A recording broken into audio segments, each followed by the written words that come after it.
Hello aspirants, this is Iyer and welcome you back to SSB crack exams.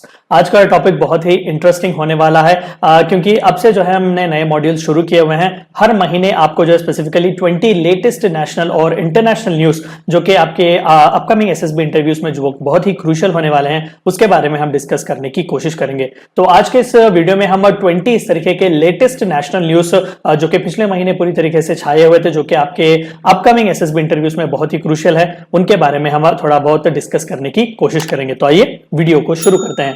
Video को शुरू करने से पहले मैं आप सभी को बता दूं कि एसएसबी क्रैक एग्जाम्स के पास एसएसबी इंटरव्यू से related full fledged online course available है। बहुत ही अफोर्डेबल प्राइसेस में है। हर महीने इसके नए बैचेस स्टार्ट होते हैं। अपने फ्रेंड्स के साथ भी जरूर इंफॉर्मेशन शेयर कीजिएगा और एसएसबी इंटरव्यू को क्रैक करने के लिए जिस किसी भी चीज की जरूरत हो आपको यहां पर देखने को मिल जाएगी। तो आइए आगे बढ़ते हैं। सबसे पहला इंपॉर्टेंट न्यूज जो छाया हुआ था, it was a Semicon India conference 2022। ये पहली बार इस तरीके का एक इवेंट बेंगलुरु में किया गया था। It was for a 3 days event और खुद हमारे प्राइम मिनिस्टर मोदी जी ने इसे इनॉग्रेट किया हुआ था। आप सभी को भी पता है कि इंडिया जो है कई सेक्टर्स, कई फील्ड्स में एक ग्लोबल लीडर की तरह इमर्ज होने की कोशिश कर रही है। कई अनटैप्ड जो सेक्टर्स थे जिसका पोटेंशियल बहुत ही ज्यादा इंडिया में है, तो उसे भी हम टैप करने की कोशिश कर रहे हैं। One such untapped industry is actually semiconductors industry.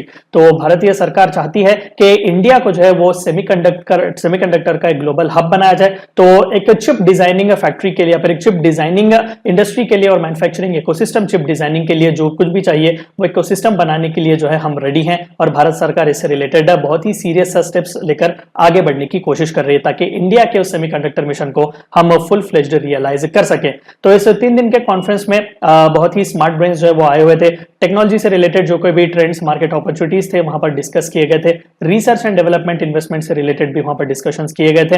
और एकेडमिक इंस्टीट्यूशंस, खासकर हमारे बड़े बड़े सेंट्रल यूनिवर्सिटीज, आईआईटीज वगैरह में जो सेमीकंडक्टर से रिलेटेड प्रोजेक्ट्स वगैरह जो किए जा रहे हैं उस पर जो है यहाँ पर ज्यादातर हमें डिस्कशंस देखने को मिले हुए थे। And it has become one of the most successful conferences. Moving ahead, the second most important news जो कि छाया हुआ था, it was India's first ethanol plant was inaugurated in Bihar। आप सभी को भी पता है कि रिसेंटली कैबिनेट ने एक मेजर डिसीजन लिया हुआ था कि आने वाले couple of months, most probably in the 5 months, ethanol blending का जो प्रोग्राम है पेट्रोल का, वो 10% तक हम बढ़ाने की कोशिश कर रहे हैं। और लगभग by 2025 एंड 26 हम 20% एथेनॉल ब्लेंडिंग के प्रोग्राम को जो है पेट्रोल के साथ ब्लेंडिंग का फुल फ्लेज्ड हम रीच करने की हमने टारगेट रखा हुआ है। तो उसी के चलते हुए बिहार में पहला, पुनेरी जिला में पहला इस तरीके का एक एथेनॉल प्लांट जो है वो इनॉग्रेट किया गया है, जो कि पेट्रोल के कॉस्ट को बहुत ही रिड्यूस भी करेगा और आसपास के रीजन्स में एम्प्लॉयमेंट अपॉर्चुनिटीज को भी ये जनरेट करेगा। खासियत इस प्लांट की ये है कि ये प्राइवेट इन्वेस्टर्स के साथ जो है वो बनाया गया है।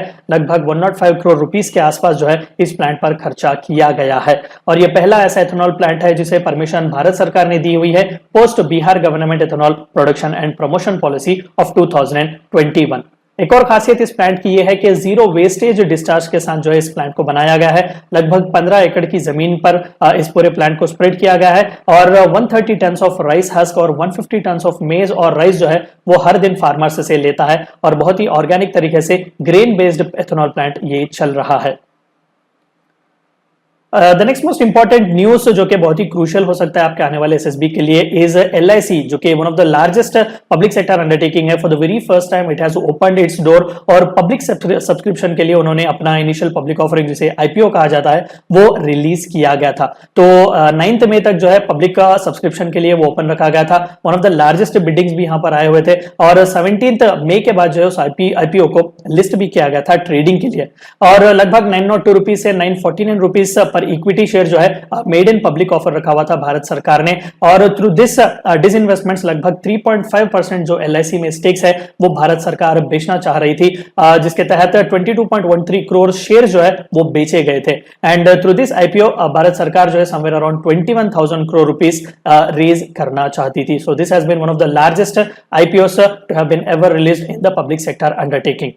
Moving towards next most important news that was there was a new draft national youth policy. This is also one of the most important policies that has been recently released. हमारे पास already इस तरीके की policy 2014 में थी, लेकिन उसी draft national youth policy 2014 को renew करके नया ड्राफ्ट नेशनल यूथ पॉलिसी जो है वो रिलीज किया गया है। और जो कोई भी मेजर स्टेक होल्डर्स हैं उनसे रिलेटेड इस पर अपनी सोच ख्यालात देने के लिए जो है सजेशंस भी मांगे गए थे। तो ministry of youth affairs and sports ने इसे रिलीज किया हुआ है। तो 10 इयर्स विजन के साथ ये स्पोर्ट्स पॉलिसी, ये नेशनल यूथ पॉलिसी जो है वो रिलीज की जाएगी और स्पेसिफिकली हमारे जो यूथ का जो पोटेंशियल है उसे अनटैप करने के लिए और हमारे इंडिया के यूथ को एडवांस करवाने के लिए one of the major aim और ऑब्जर्वेशन इस national youth policy, draft national youth policy का रखा गया है। तो ओवरऑल फील्ड में चाहे वो एजुकेशन हो, एम्प्लॉयमेंट और एंटरप्राइज हो, यूथ लीडरशिप एंड डेवलपमेंट हो, हेल्थ हो, फिटनेस एंड स्पोर्ट्स हो, सोशल जस्टिस हो, इन सभी को जो है प्रायोरिटी सेक्टर्स की तरह रखा गया है ओवरऑल यूथ डेवलपमेंट के लिए। और मार्जिनलाइज्ड सेक्शंस के इंटरेस्ट को भी इस नेशनल ड्राफ्ट यूथ, इस new draft national youth policy में इंपॉर्टेंस दिया गया है। Moving ahead, next most important news that was there is a cyclone Ashani।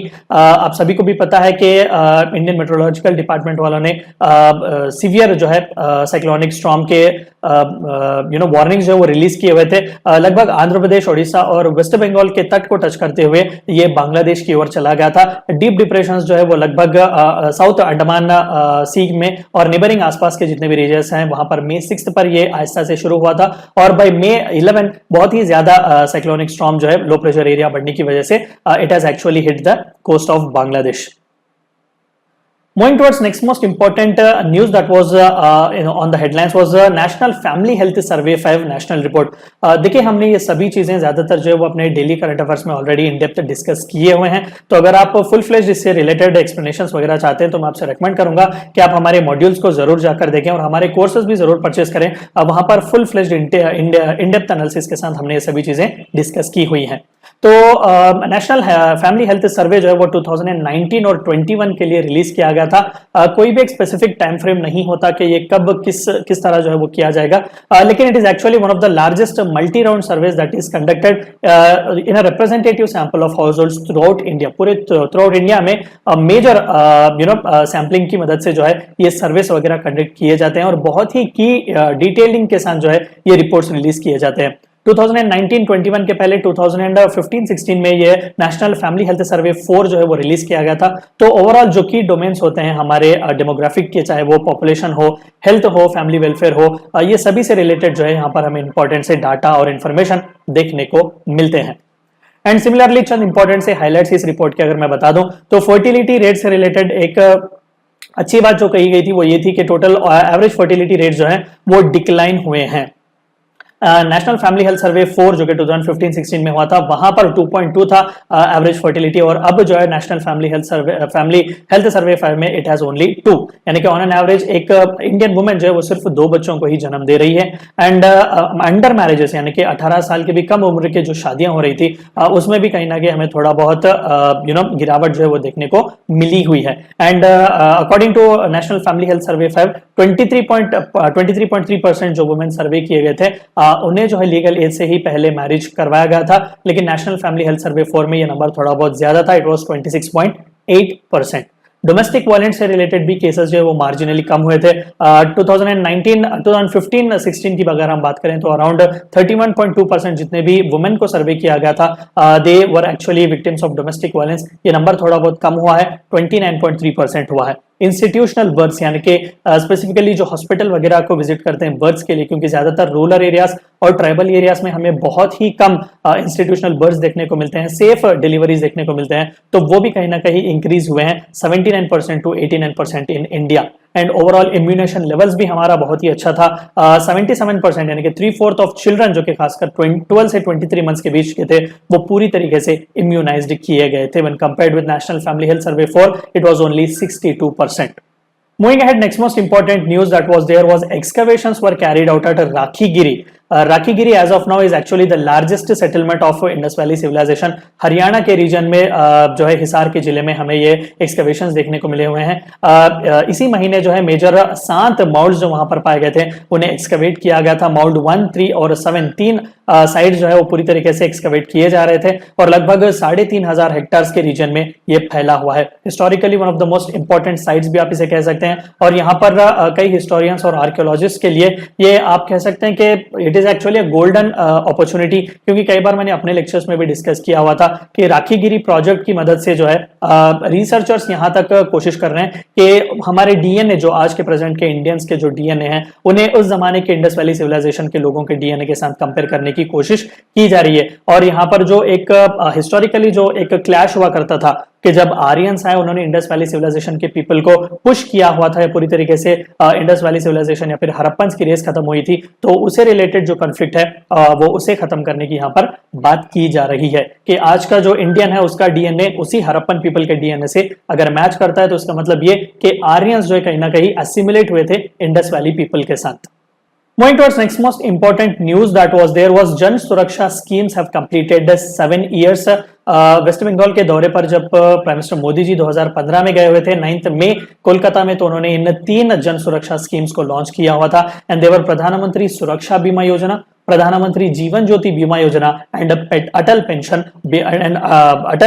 Pension योजना। ये तीनों के तीनों स्कीम जो है वो अफोर्डेबल इंश्योरेंस और पीपल को हेल्थ सिक्योरिटी प्रोवाइड करने की कोशिश करते हैं। तो make sure that you are reading regarding this in detail. तो सबसे पहला प्रधानमंत्री जीवन ज्योति बीमा योजना जो था एक लाइफ इंश्योरेंस का स्कीम था इंडिविजुअल के लिए। 18 से 50 साल के बीच आपकी उम्र होनी चाहिए। 2 लाख रुपए तक का इंश्योरेंस मिलेगा, लेकिन आपको पर एनम यानी कि पर साल 330 रुपीज का प्रीमियम जो है वो पे करना पड़ेगा। एंड प्रधानमंत्री सुरक्षा बीमा योजना एक्सीडेंटल इंश्योरेंस कवरेज है जो कि 18 टू 70 इयर्स के बीच के लोगों के लिए रखा गया है। यहाँ पर भी 2 लाख का एक्सीडेंटल इंश्योरेंस आपको मिलेगा, लेकिन 12 रुपए पर एनम आपको यहाँ पर प्रीमियम पे करना पड़ेगा। एंड अटल पेंशन योजना जो है वो लगभग 80 टू 40 इयर्स वालों के लिए है, अनऑर्गेनाइज्ड सेक्टर वालों के लिए। लेकिन यहाँ पर आपका पेंशन का अमाउंट जो है वो आपकी कॉन्ट्रीब्यूशन और कितने टाइम आप कॉन्ट्रीब्यूट करते हैं उसके बेसिस पर कैलकुलेट किया जाता है। Moving ahead, one of the most historic decisions that has been taken, इस तरीके के ही कॉन्सेप्ट्स हैं या फिर इस तरीके ही न्यूज हैं जो ज्यादातर आपको एसएसबी और इंटरव्यू और ग्रुप डिस्कशंस में देखने को मिलेंगे। Of course Supreme Court has stayed 152 year old sedition law.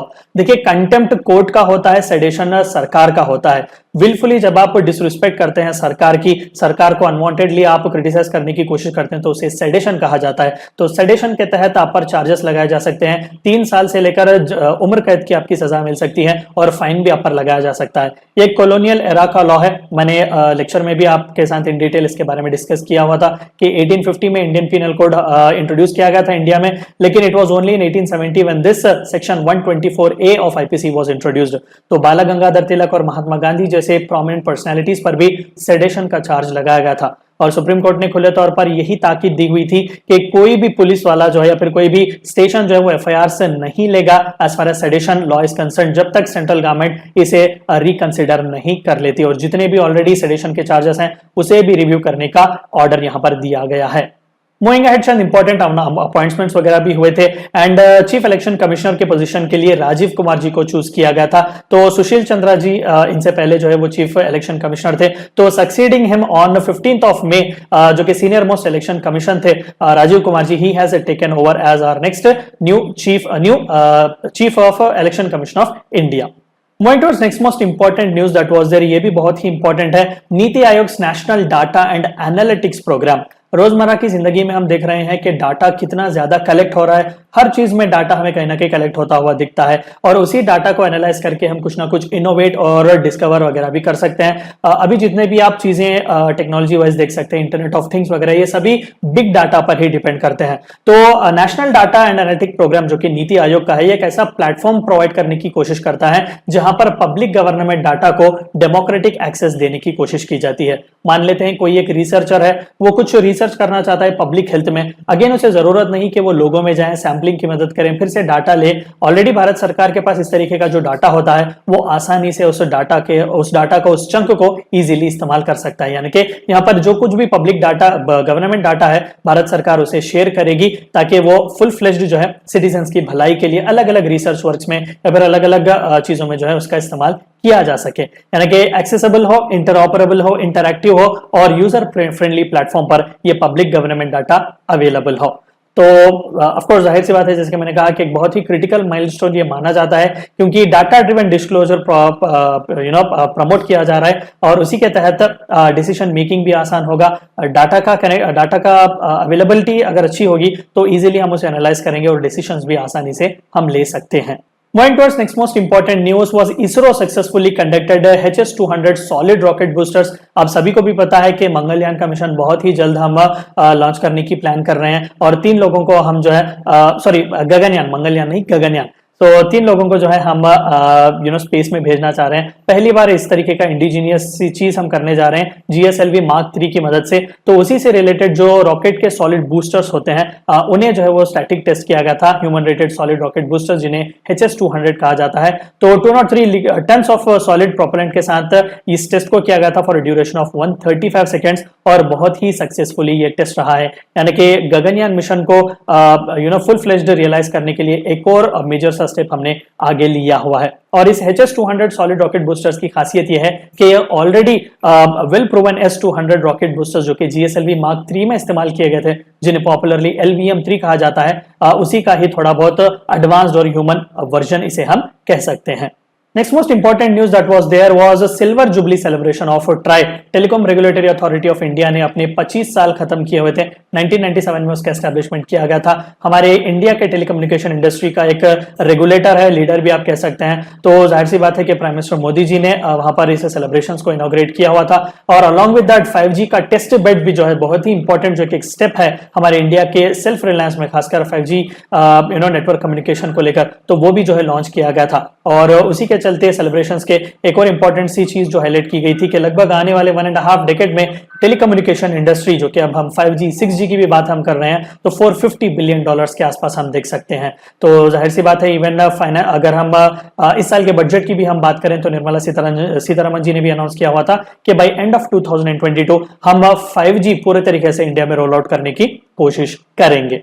And next most important news was Ramgarh Vishdhari Wildlife Sanctuary has been recognized as 52nd Reserve of India, 52nd Tiger Reserve of India. So Ministry of Forest Environment और Climate Change ने ये decision लिया हुआ था। राजस्थान में यह है और खासकर रणथंबोर नेशनल पार्क और मुकुंदरा हिल्स टाइगर रिजर्व के बीच एक बफर जोन की तरह ये एक्ट करेगा और टाइगर प्रोटेक्शन के लिए, टाइगर कंजर्वेशन के लिए और टाइगर हैबिटेट के लिए ये बहुत ही एक प्लस पॉइंट माना जा रहा है। So Ramgarh Vishdhari wildlife sanctuary has become the 52nd tiger reserve of India.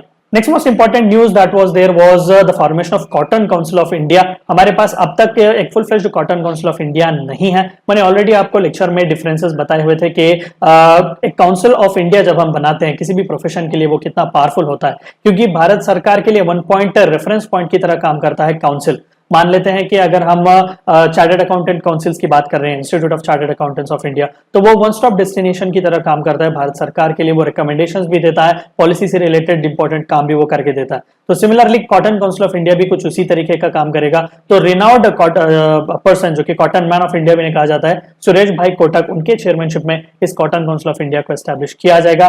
और रिप्रेजेंटेशन अलग अलग मिनिस्ट्रीज से यहाँ पर हमें इस कॉटन काउंसिल ऑफ इंडिया में देखने को मिलेगा। Ministry of textiles, agriculture, commerce, finance ministries along with cotton corporation of India and cotton research institute भी इसका हिस्सा होंगे। वीडियो में आगे बढ़ने से पहले मैं आप सभी को एक और बार बता दूं कि एसएसबी क्रैक एग्जाम्स के पास एसएसबी इंटरव्यू से related full fledged online course available है। हर महीने इसके नए बैचेस स्टार्ट होते हैं, बहुत ही कस्टमाइजेशन के साथ और बहुत ही अफोर्डेबल प्राइसेस में आपको यहाँ पर कोर्स देखने को मिलेगा। आपको मंथली एक्सेस भी मिलेगा। अगर आप 1 ईयर फुल एक्सेस चाहते हैं तो इस तरीके के कोर्सेज भी हमारे पास अवेलेबल है। हर महीने इसके नए बैचेस स्टार्ट होते हैं और आपको फुल फ्लेज्ड गाइडेंस यहाँ पर एसएसबी इंटरव्यू से रिलेटेड देखने को मिलेगा। OAR test, PPDT, psychological test, personal interview, group task, conferences, medical, live classes, success stories, personal guidance और एसएसबी ट्रेंड्स भी यहाँ पर आपके साथ शेयर किए जाएंगे। तो किस बात की देरी आप कर रहे हैं, जल्द से जल्द आइएगा, सब्सक्राइब कीजिएगा और अपने फ्रेंड्स के साथ भी इंफॉर्मेशन जरूर शेयर कीजिएगा। और कई कैंडिडेट जो है हमारे वो रेकमेंड किए जा रहे हैं। So moving ahead, next most important news that was there was first ever national conference of women legislatures was held in Kerala Legislative Assembly।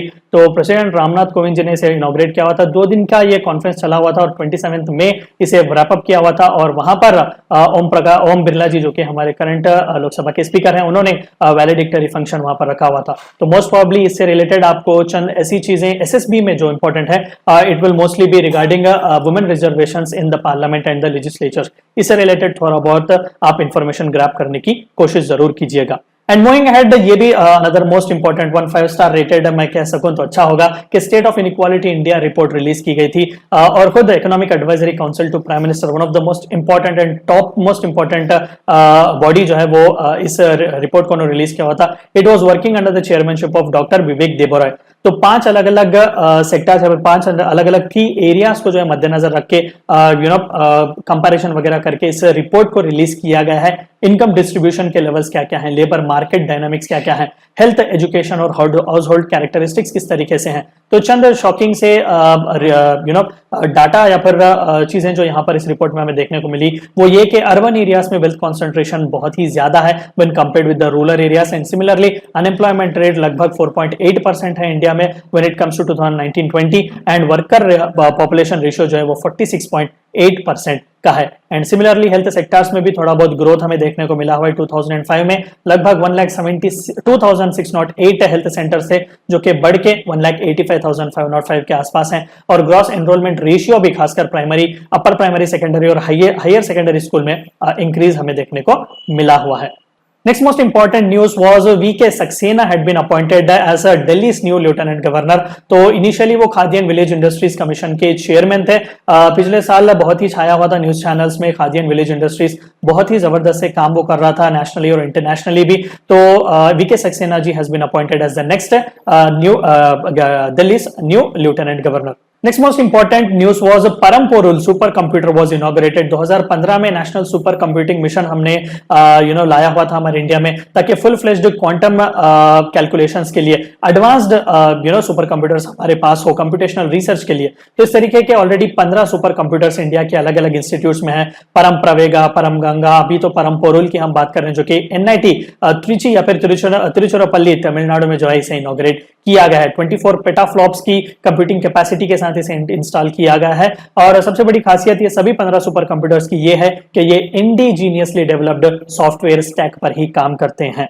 Next most important news was Bharat drone महोत्सव 2022। Prime minister Modi ji ने इसे inaugurate किया हुआ था। India का सबसे बड़ा drone festival भी इसे कहा जा रहा है। आप सभी को भी पता है कि कपल ऑफ मंथ्स बैक हमने एक फुल फ्लेज्ड ड्रोन पॉलिसी भी रिलीज की हुई थी, और भारत सरकार ड्रोन इंडस्ट्री को भी टैप करना चाहता है। किस चीज में ड्रोन्स का इस्तेमाल अब नहीं हो रहा है, फिल्म एडिटिंग से फिल्म मेकिंग से लेकर एग्रीकल्चर, पेस्टिसाइड और फर्टिलाइजर स्प्रे करने तक ड्रोन हर जगह पर है। तो उस इंडस्ट्री को टैप करने के लिए ड्रोन के यूजर्स, मैन्युफैक्चरिंग, सप्लाई को भी ध्यान नजर रखते हुए इस ड्रोन महोत्सव को रखा गया था। 1600 डेलीगेट से भी ज्यादा लोग यहाँ पर पार्टिसिपेट किए। 70 एग्जीबिटर्स जो है उन्होंने अपने ड्रोन्स यहाँ पर डिस्प्ले किए हुए थे, और वर्चुअल अवार्ड प्रेजेंट सेरेमनी भी यहाँ पर रखा गया था, और made in India drone taxi का प्रोटोटाइप भी यहाँ पर इनॉग्रेट किया गया था।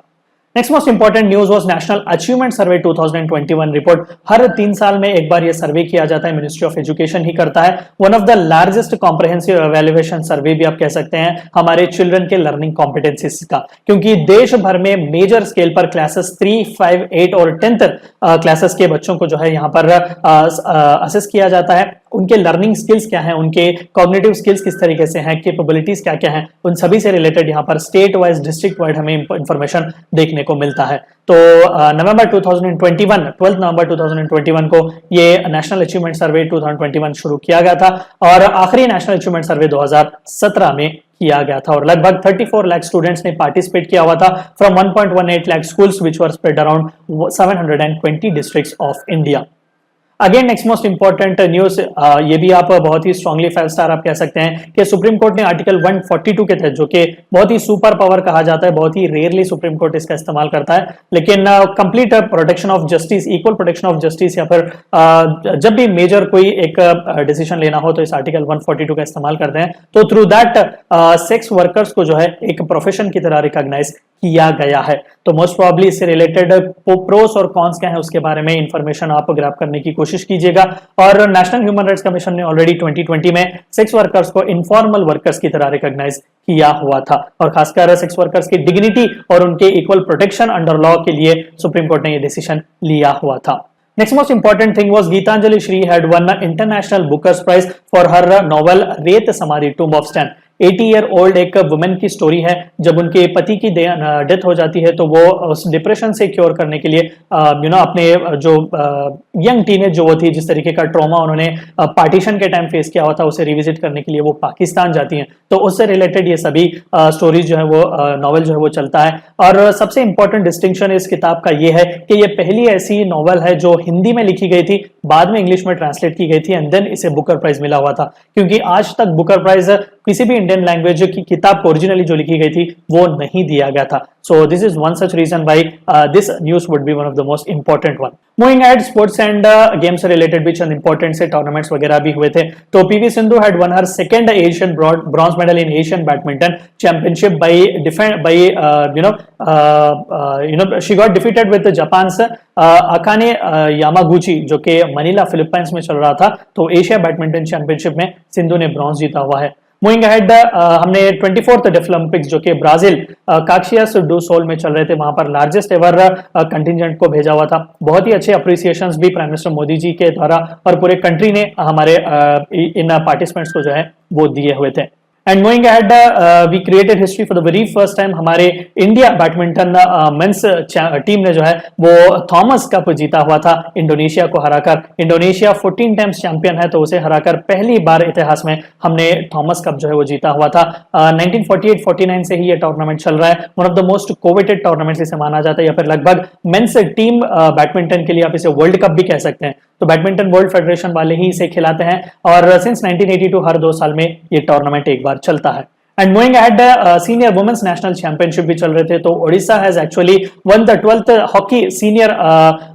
Hockey India senior women national championship 2022 in Madhya Pradesh Bhopal. Karnataka को हराकर उन्होंने जीता हुआ था. And Jharkhand stood at the 3rd place by defeating Haryana. And again, for the 7th time, Kerala had won the Santosh Trophy title. So this was actually 75th Santosh Trophy title, one of the most coveted domestic tournaments football का आप कह सकते हैं. तो waste Bengal जो कि one of the most time जिसने इस टूर्नामेंट को जीता हुआ है, उसे हराकर केरला ने अपने 7th टाइटल को जीता हुआ था. And this was actually the 3rd title on their own home soil. And moving ahead, पूरे दुनिया भर में चर्चे आम थे निखत के. Nikhat has actually become the 5th women to win women world boxing championship 52 kg category में. तो इस्तांबुल टर्की में ये चैंपियनशिप चल रहा था. तो वहां पर 25-year-old निखत जरीन ने इस चैंपियनशिप को जीता हुआ था और वो already farmer junior youth world championship रह चुकी हैं. एंड मूविंग अहेड, आईपीएल का भी सीजन यहाँ पर एंड होता है. तो गुजरात टाइटन ने अपने डेब्यू सीजन को ही जीता हुआ है. तो राजस्थान रॉयल्स को 7 विकेट से हराकर जो है आईपीएल के वो चैंपियन बने थे 2022 एडिशन के. So these were the few important news that were there and which are very much crucial for your upcoming SSB interviews. So video को एंड करने से पहले अगेन मैं आपको रिमाइंड कर दूं कि SSB क्रैक एग्जाम्स के पास SSB इंटरव्यू से related full fledged online course available है. बहुत ही अफोर्डेबल प्राइसेस में है. अपने फ्रेंड्स के साथ भी जरूर शेयर कीजिएगा. आपको मंथली एक्सेस और ईयरली एक्सेस दोनों प्रीमियम्स जो है आपको यहाँ पर कोर्सेज देखने को मिलेंगे. तो जाकर जरूर सब्सक्राइब कीजिएगा और अपने फ्रेंड्स के साथ भी जरूर शेयर कीजिएगा. And apart from that this are all the courses which we have got. इससे भी ज्यादा कई कोर्सेज हैं, एक बार जाकर जरूर चेकआउट कीजिएगा. हमारे ऐप को डाउनलोड कीजिएगा. SSB crack exams e learning app link आपको डिस्क्रिप्शन में मिल जाएगा. And warrior 10 is a code which you should use so that you get 10% discount. So meet you in the next session. Until then, stay healthy, stay safe. Thank you for watching my lecture and Jai Hind.